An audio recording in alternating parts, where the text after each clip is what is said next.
All right, so what's up? My name is Kamal. This is going to be a quick video today of a pretty simple job, but just replacing the engineer filter on a 2013 Mazdaspeed3. I just got the OEM Mazda one. Those are all the part numbers and stuff. So it is pretty simple. Like you can see, there's like these two tabs you pull out here, and then you can lift this up.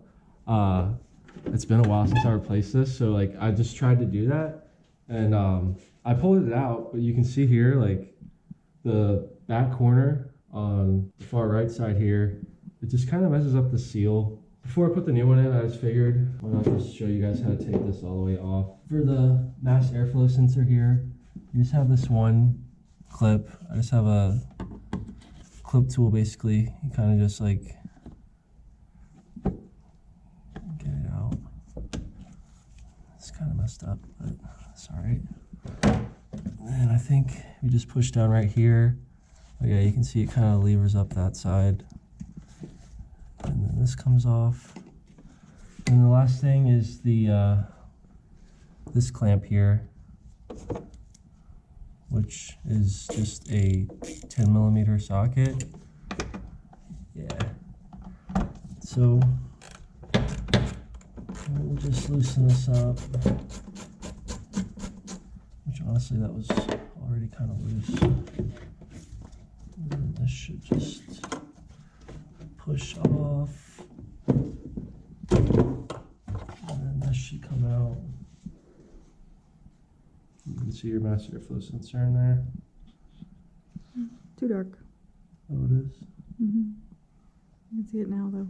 Yeah, you can see that little piece with like the waxy bit on it. And that's actually what, because K&N air filters are popular, but they have like those wet filters, and people used to always say like they were bad because they would drip off and coat the mass airflow sensor, and then you'd start having bad readings. But I don't know. I had one on one of my cars and I didn't have any issues. So yeah, so you can see like this is how it fits in.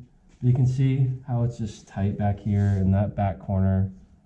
Trying to pull this out without taking that box all the way out just kind of messed this up. So I was like, well, before putting the new one in, I figured I would just take that all the way out.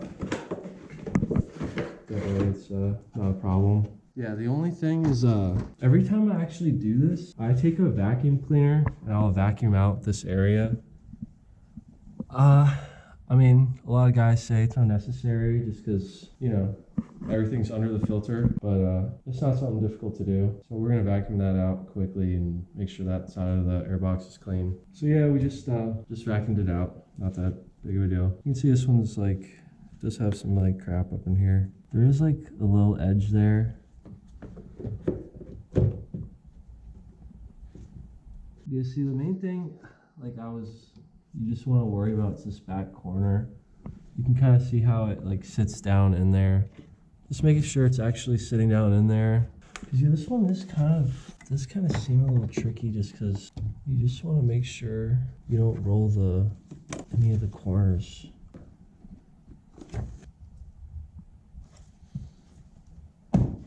Yeah, I kind of like put those, there's like the 3 dimples back there. I kind of put those in, and then yeah, as y'all saw, push this on.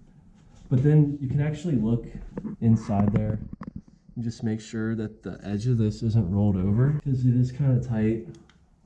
But you could, like I mentioned, you can see how just trying to mess with this one to take it out, messed it up. So yeah, that's pretty much it. Just push this back on, push those clips back on, tighten that and plug this in. And then just obviously just make sure that this is pulled onto the airbox all the way.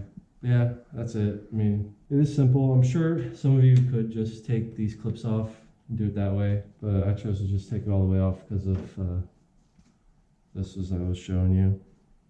Because this like,